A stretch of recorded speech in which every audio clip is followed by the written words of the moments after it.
Welcome to the Apartment Investor Show, where we help you get smart and invest smarter in multifamily real estate. I'm your host, JC Castillo, founder and managing principal of the Multifamily Property Group.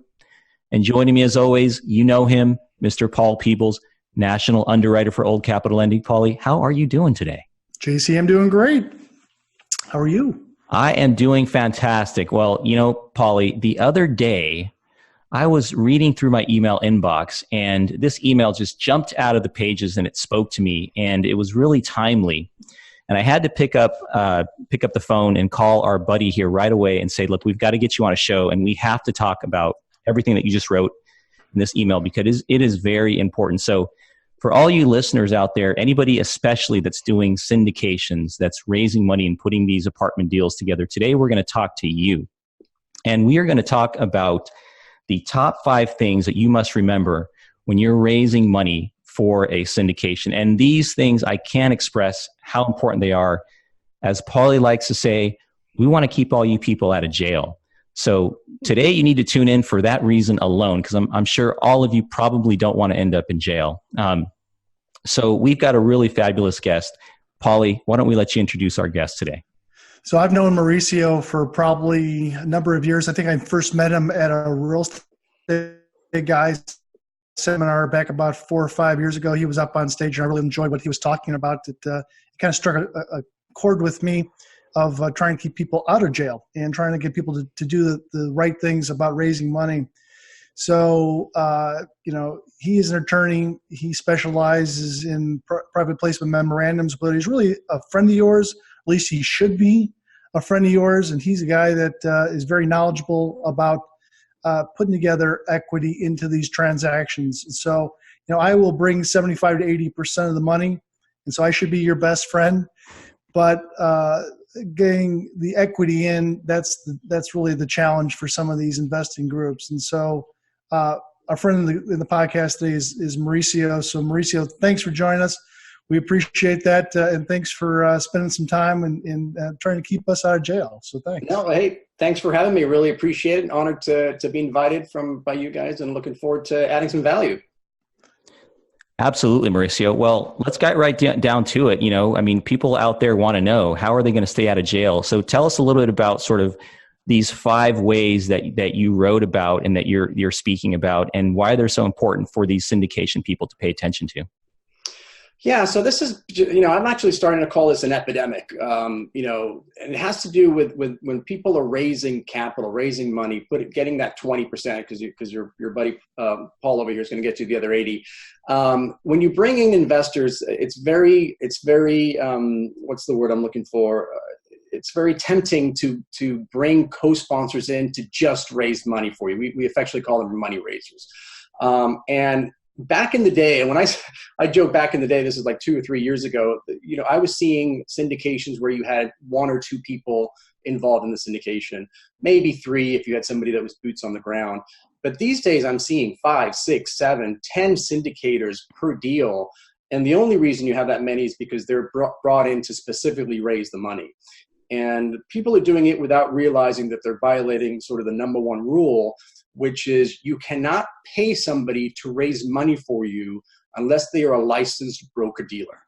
Again, you cannot pay somebody to raise money for you unless they're a licensed broker-dealer.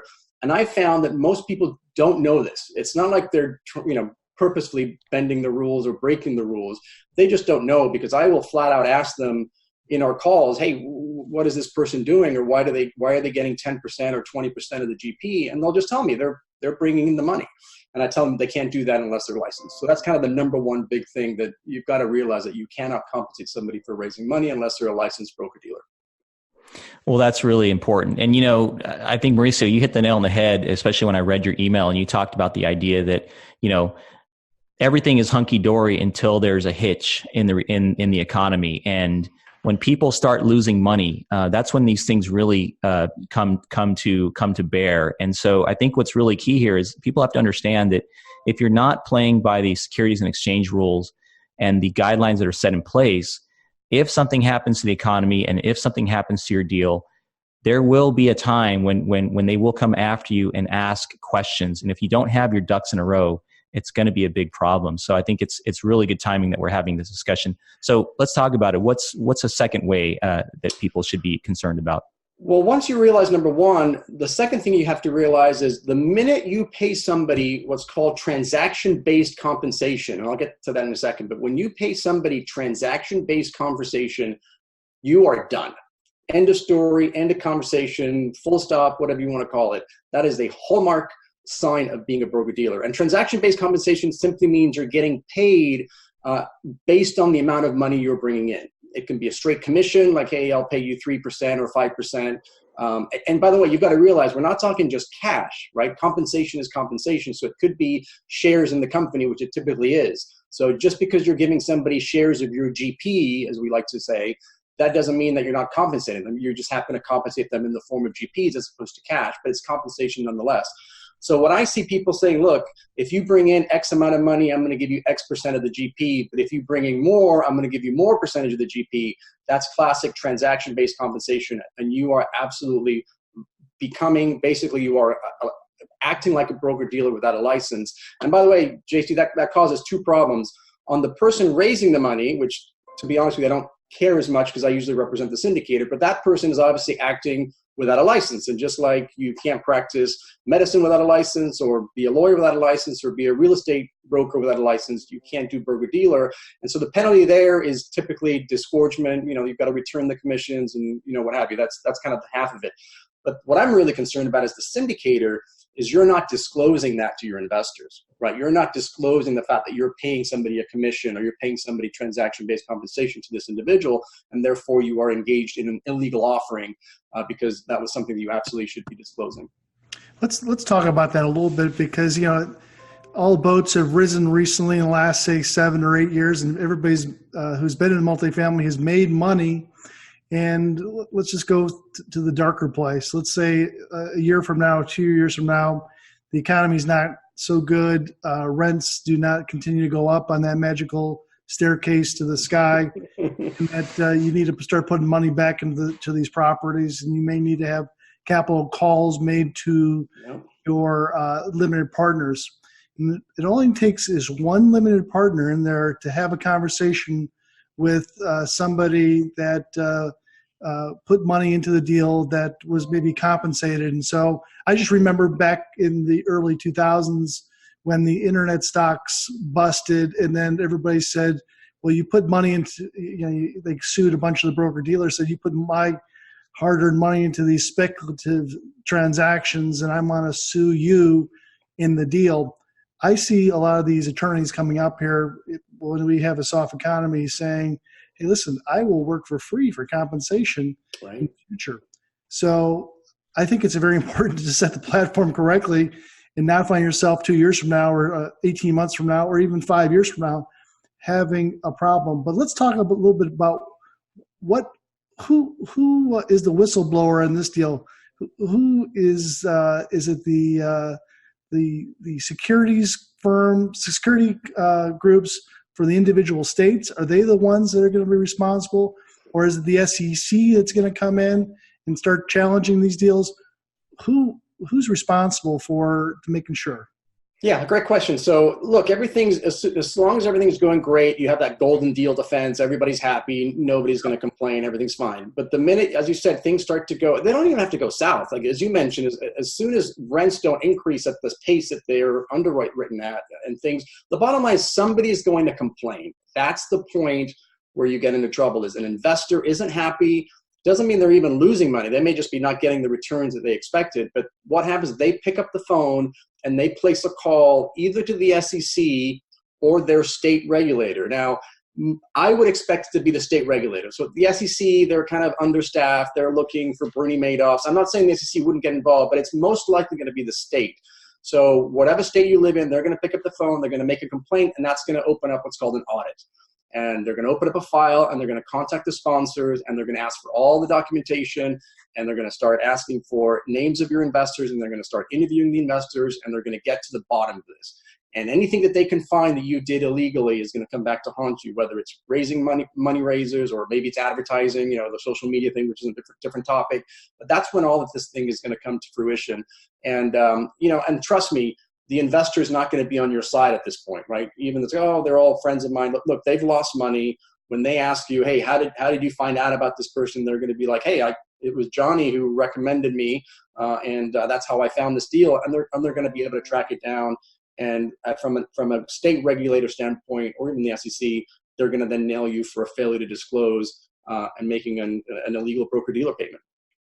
And the penalty for that, by the way, at a minimum, the penalty for that is going to be, number one, restitution. It's a rescission right of the investor. So even though it may have not even been your fault that they lost the money, it was just an economic downturn, you couldn't get a refinance, what have you, it doesn't matter. You're going to be on the hook to return the entire amount of money that you raised, plus penalties. And then depending on how severity, I mean, you do have the chance of getting some criminal, but most likely it's going to be a rescission. So now you're faced with, hey, I raised $3 million or $5 million. Now you got to come up with $5 million that's all gone down the drain, and you're probably looking at bankruptcy and not being able to raise money. If you took money in from IRA accounts, you run the risk of ERISA problems too. That's a great point. I actually hadn't thought of it that way, but yeah, absolutely. You're dealing with IRA funds, and that's all ERISA related, correct? So let's keep walking down. We got number 1, number 2. What's number 3? Number 3 would be, just because you're not paying somebody transaction-based compensation doesn't mean you're in the clear. Doesn't mean you're good. It just means you get to go to the next level of analysis, right? So you still cannot compensate someone. Maybe that's number 4. I always get 3 and 4 merged up. You still cannot compensate somebody for purely raising money, right? And that's kind of number 4. Just because it's not transaction-based doesn't mean you get to say, hey, I'm not paying them a commission. I'm good. You're not good. You just get to go to the next stage and enter into the next analysis, which we can do next. And the next analysis, I guess, let's get to it, is the person that's raising the money. I don't even want to say that. The person you're bringing in kind of as a co-sponsor, which is really what you're trying to do. You bring them in as a co-sponsor. They need to be a legitimate co-sponsor. Okay, they cannot be just somebody that comes in and raises money. They've got to be doing everything that you are doing: underwriting, due diligence, talking to the lawyers, traveling to the property, asset management, everything that you are doing in that syndication world. They need to be doing a piece of it. They don't have to be doing the same amount of work, obviously. I mean, if they're only a 10% GP, then you're not expected to work the same amount or do the same amount of things, but it has to be commensurate with the amount of stuff. And under the statute that we look at, and I don't want to get too technical, but there's really 2 things the 2 words that pop out in the statute to me are substantial, meaning they have to be doing substantial work, and maybe more importantly, primary, meaning their primary responsibility needs to be something other than raising money. Again, any of those things that I just mentioned. If you're sitting in front of a regulator and the regulator asks you, hey, you gave Johnny, or Johnny, I see Johnny owns 10% of the GP. I didn't see any money go in there for that 10%. What did Johnny do for that 10%? Your answer cannot be, he helped me raise money, right? It has to be something else. He did A, B, C, D. And not only are you telling them A, B, C, D, he actually has to have done those things, right? A lot of people get caught up in the documentation and, no, he's doing A, B, C, D. When the rubber meets the road, it's going to be your burden to prove that Johnny did all these things. And so you want to keep records. And, again, if they're doing, look, it'd be great if you can show that they've got airplane tickets because they flew down to Oklahoma City or wherever the property is and walked the property, or they worked on the spreadsheets for the underwriting, or whatever it is that they're doing. It's going to be your burden to prove that they did that. Such an interesting analysis here. And I think one of the things that I enjoyed, Mauricio, is that you also have a YouTube channel where you post content as well. And you actually spoke even further on this topic about people that are putting sort of what we would call contracts in place to make it seem like they have are putting labor into the deal aside from just bringing money in. Maybe you can talk a little bit about that, because that was really interesting that I heard you speak about on the video. So it's not uncommon for people to try and hide this kind of commission. I call it kind of a disguised commission, and they call it something like a consulting agreement or a marketing agreement. It's like, no, I wasn't paid to go raise money. I was paid for consulting services or marketing services. And again, the SEC doesn't care, or the states don't care what you call it, how you structure it. They're going to look straight through that. And if you're claiming, let's take the marketing, for example, it's probably easy. Hey, if you're claiming that you entered into some kind of a marketing agreement and therefore the 50,000 or whatever, maybe shares the GP were in exchange for those services, fine. You better have a marketing agreement in place, number one, and you better list out all the things you're doing in that marketing agreement in exchange for that compensation. And then you better be doing all those things, right? Same with consulting agreement. You know, you're going to have to prove that you did the consulting, you know, phone records, taking notes of your meetings. I mean, you're going to have to show that you actually did some consulting in exchange, and it's got to be reasonable, right? I was not laugh, but I always think of the folks who say, hey, well, I'm doing investor relations, for example. And, you know, they end up getting paid like $300,000-400,000. And I'm like, you can get an investor relations guy for like $60,000 a year. Like, why are you getting 300? That doesn't add up, right? The story has to add up.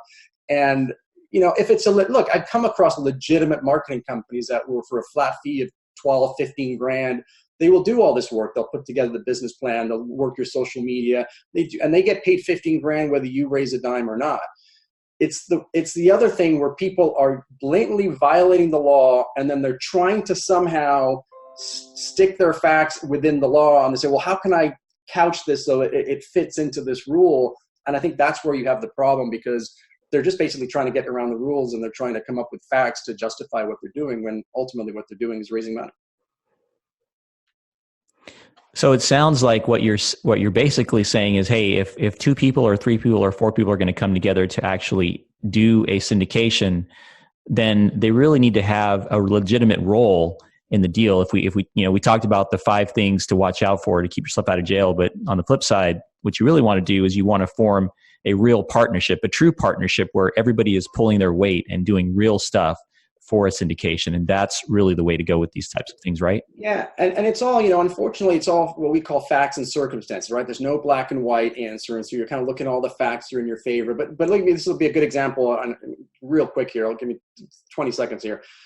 If, let's say you and your partner are doing a syndication together, and you're doing every single deal together, kind of you're doing 3 or 4 of these syndications over the next couple of years together, that's one thing, right?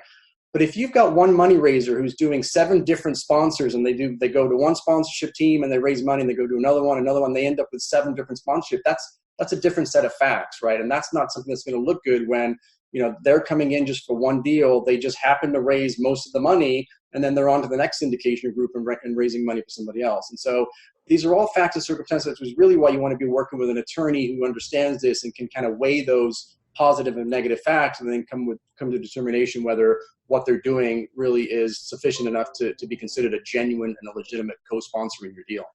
Can we just pull out a little bit and talk about advertising? I mean, I go into Facebook or I go on to LinkedIn, and I tell you, every syndicator is out there preaching their next deal that's coming out. And of course, in the fine print, and only accredited investors should open up this. Should see, yeah. Hide your eyes if you're not an accredited hide your investor. eyes if you're not an accredited investor. I think that's the wackiest thing, and I'm like, how is that legal to do something like that? I mean, yeah. So what's your 2 cents on that? It's not.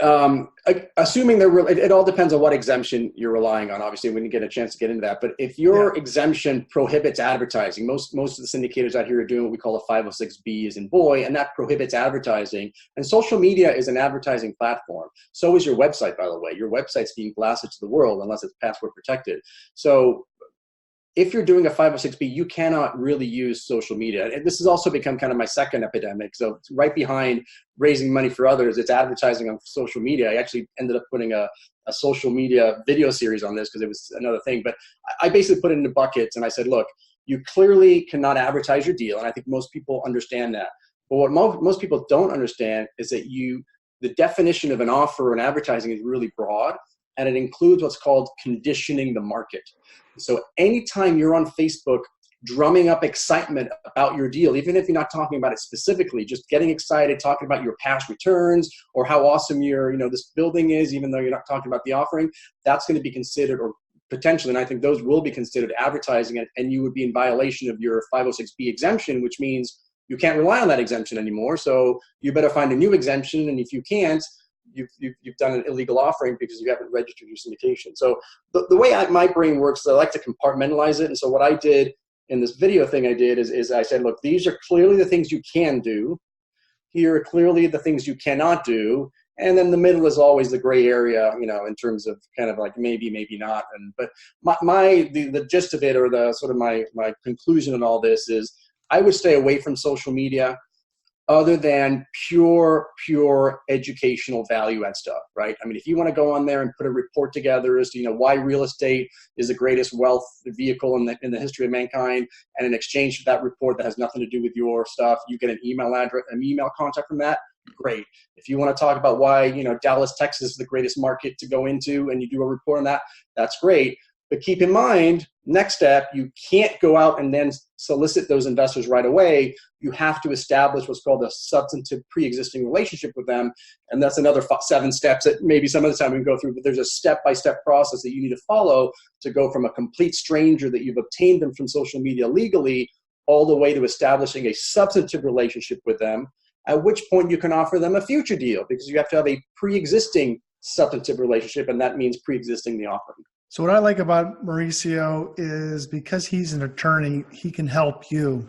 And I think he can go over your social media websites and go over some of the marketing materials, collateral that you've built, and tell you this is good, this is not good, don't do this, under the theme of keeping you out of jail.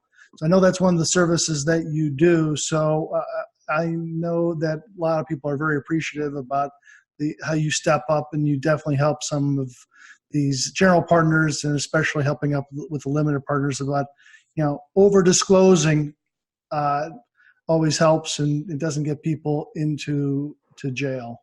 Yeah, absolutely. I'm happy Absolutely. to do it. And Mauricio, if people want to get a hold of you, because I completely agree with Paul, and that's the reason we have you on here, because you are an expert at what you do. I mean, how can somebody reach out if they want to talk to you and get support from you on the on these types of things? Since there's several ways you can get a hold of me, but since you mentioned the social media stuff, if you want to email me at social@premierlawgroup.net, social@premierlawgroup.net, not only will you get a hold of me, but I'll also kind of automatically send you this 5-part video series I did on, how to use social media to raise money legally. So that's probably a good way to get a hold of me, given the topic we just discussed today. Well, that is awesome. That's great. Now, JC, if somebody wanted to get a hold of you, what's the best way to do it? And let people know what do you do? What do we do? Well, first of all, we have fun with our video podcast here, and we love to educate people. Our company, Multifamily Property Group, we've been around since 2006, and we have literally been helping investors make smart multifamily decisions for the last 13 years. We've bought and sold a ton of multifamily properties over the lifetime of the company. And we are always willing and able to sit down with anybody for a free 15-minute consultation if they want to know anything about investing. So we encourage people to reach out to us. They can go to our website, multifamilypropertygroup.com. Again, multifamilypropertygroup.com.